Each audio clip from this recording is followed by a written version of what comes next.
بسم اللہ الرحمن الرحیم۔ بنی اسرائیل کے 99 افراد کے قاتل کی توبہ۔ بخاری مسلم میں بنی اسرائیل کے ایک قاتل کا واقعہ نقل کیا گیا ہے۔ حضور اکرم صلی اللہ علیہ وسلم نے اللہ کے یہاں توبہ کی قبولیت سے متعلق صحابہ کرام رضوان اللہ علیہم اجمعین کے سامنے بنی اسرائیل کے ایک قاتل کا نہایت خوبصورت اور ایمان افروز واقعہ بیان فرمایا کہ بنی اسرائیل میں ایک شخص چوری، ڈکیتی اور قتل میں بہت مشہور تھا اور نہایت معمولی بات پر کسی کو قتل کر دیتا تھا۔ ہوتے ہوتے اس کے ہاتھ سے 99 افراد کا قتل ہو چکا۔ اس کے بعد اس کے دل میں احساس پیدا ہوا کہ مجھے بھی تو اللہ کے یہاں جانا ہے۔ چنانچہ یہ فکر بڑھتا رہا اور لوگوں سے معلومات کرتے ہوئے سرگرداں پر پھرنے لگا، کیا میری توبہ قبول ہو سکتی ہے یا نہیں؟ کسی عالم شخص سے ملاقات کی فکر ہوئی کہ معلوم کیا جائے کہ ایسے شخص کی توبہ قبول ہو سکتی ہے یا نہیں۔ لوگوں نے ایک عابد شخص کے پاس جانے کا مشورہ دیا۔ اس شخص نے اس کے پاس جا کر مسئلہ معلوم کیا کہ کیا میری توبہ قبول ہو سکتی ہے اور کیا میری مغفرت ہو سکتی ہے، جبکہ میں نے 99 انسانوں کی جان لی ہے۔ تو اس عابد کو مسئلہ معلوم نہیں تھا، تو اس نے اپنی عقل سے قیاس آرائی کی، جو آدمی 99 انسان کی جان لے سکتا ہے، اس کی مغفرت کہاں سے ہوگی؟ چنانچہ اس نے کہہ دیا کہ تیری توبہ قبول نہیں ہوگی۔ تو اس شخص نے غصے اور جلال میں آ کر اس کو بھی قتل کر کے 100 پورے کر دیے کہ جب میری توبہ قبول نہیں ہو سکتی تو لاؤ تجھے بھی ختم کر کے 100 پورے کر دیتا ہوں۔ چنانچہ اس نے 100 پورے کر دیے، مگر اس کے دل میں تردو باقی رہا کہ میری مغفرت کی کوئی شکل ضرور ہوگی۔ اس لیے اس نے لوگوں سے پھر معلومات کا سلسلہ جاری کر دیا کہ روئے زمین میں سب سے بڑا عالم کون ہے، اس سے جا کر کے معلوم کروں گا، وہی صحیح مسئلہ بتا سکتا ہے۔ آخر لوگوں نے اس کو بتلایا کہ فلاں جگہ ایک عالم رہتا ہے، اس سے جا کے معلوم کرو۔ چنانچہ اس نے اس عالم صاحب کے پاس جا کر اپنی زندگی کی کارگزاری سنائی اور 100 آدمیوں کو کس طرح سے قتل کیا ہے، سارا کارنامہ سنا کر معلوم کیا کہ اب مبتلا کہ میری توبہ قبول ہو سکتی ہے یا نہیں، کیا اللہ کے یہاں مجھ جیسے گناہ گار کے لیے بھی مغفرت کا کوئی خانہ ہے؟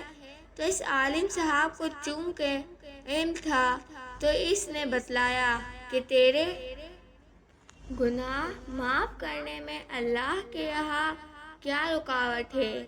اللہ کی رحمت کا سمندر تجھ جیسے گناہ گاروں کے گناہوں سے بہت بڑا اور بہت وسیع ہے۔ چنانچہ اس عالم صاحب نے مشورہ دیا کہ تم فلاں جگہ سفر کر کے جاؤ، وہاں کچھ اللہ کے بندے رہتے ہیں، ان کا مشغلہ صرف اللہ کی عبادت ہے، ان کے ساتھ مل کر اللہ کی عبادت کرو اور نادم ہو کر اپنے گناہوں کی معافی مانگو، انشاءاللہ تمہاری مغفرت ہو جائے گی۔ جب اس شخص نے آدھا راستہ طے کر لیا تو ملک الموت آ گئے اور اس کی موت ہو گئی۔ اب اس کی روح لے جانے کا مسئلہ کھڑا ہوا۔ آسمانوں سے رحمت کے فرشتے بھی آئے اور عذاب کے فرشتے بھی۔ رحمت کے فرشتے کہنے لگے کہ اس کی روح لے جانے کا حق ہم کو ہے، اس لیے کہ یہ سچے دل سے تائب ہو کر عبادت کے لیے جا رہا ہے۔ اور عذاب کے فرشتے کہنے لگے کہ اس کی روح لے جانے کا حق ہم کو ہے، اس لیے کہ اس شخص نے کبھی کوئی نیک کام نہیں کیا ہے، پوری زندگی معصیت میں گوا دی ہے۔ اسی دوران آسمانوں سے آدمی کی شکل میں ایک فرشتہ آیا۔ بعض روایات سے معلوم ہوتا ہے کہ یہ آنے والا فرشتہ حضرت جبرائیل امین علیہ السلام تھے۔ چنانچہ اس فرشتے نے تشریف لا کر ان دونوں طرح کے فرشتوں کے درمیان یہ فیصلہ کیا کہ دونوں طرف کی مسافت ناپ کر کے دیکھ لو کہ جہاں سے آ رہا ہے وہاں کی مسافت قریب ہے یا جہاں جا رہا ہے وہاں کی مسافت، لہذا جہاں کی مسافت قریب ہو اس شخص کو وہاں والوں میں شمار کر دیا جائے۔ چنانچہ دونوں طرف کی زمین ناپ کر دیکھی گئی تو جہاں جا رہا تھا وہاں کے مسافت جہاں سے آ رہا تھا اس کے مقابل میں صرف ایک بالشت قریب ہے۔ چنانچہ فیصلہ ہوا کہ مقام معصیت سے مقام عبادت صرف ایک بالشت قریب ہے، اس لیے رحمت کے فرشتوں کو اس کی روح لے جانے کا حق ہوگا۔ چنانچہ اللہ کی طرف سے اس کی مغفرت کا اعلان ہو گیا۔ ایک روایات میں آتا ہے، قتادہ رضی اللہ تعالی عنہ فرماتے ہیں، حسن نے فرمایا کہ ہم سے یہ ذکر کیا گیا ہے کہ اس شخص کے پاس جب ملک الموت آیا تو وہ شخص سینے کے بال اس سرزمین کی طرف گھسیٹتا گیا۔ حدیث قدسی میں آتا ہے کہ میں اپنے بندے کے ساتھ اس کے گمان کے مطابق ہوتا ہوں اور وہ مجھے جہاں بھی یاد کرے میں اس کے ساتھ ہوں۔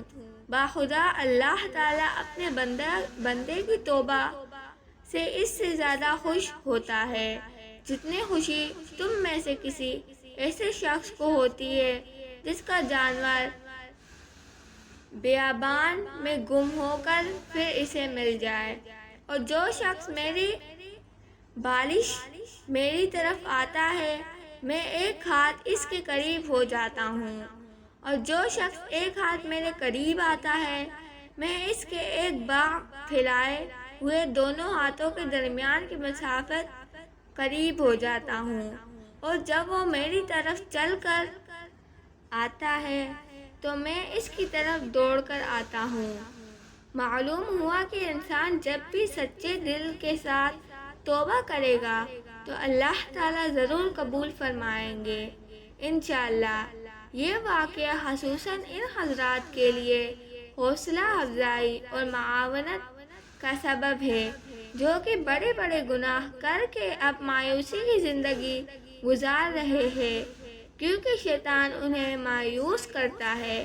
بہرحال گناہ گاروں کو شیطان کی باتوں میں آ کر مایوس نہیں ہونا چاہیے، بلکہ اللہ کی رحمت سے اچھی امید رکھ کر سچی توبہ کے ذریعے اپنے آپ کو پاک و صاف کر لینا چاہیے۔ اللہ تعالی ہم سب کو عمل کرنے کی توفیق عطا فرمائے، آمین۔ اللہ حافظ۔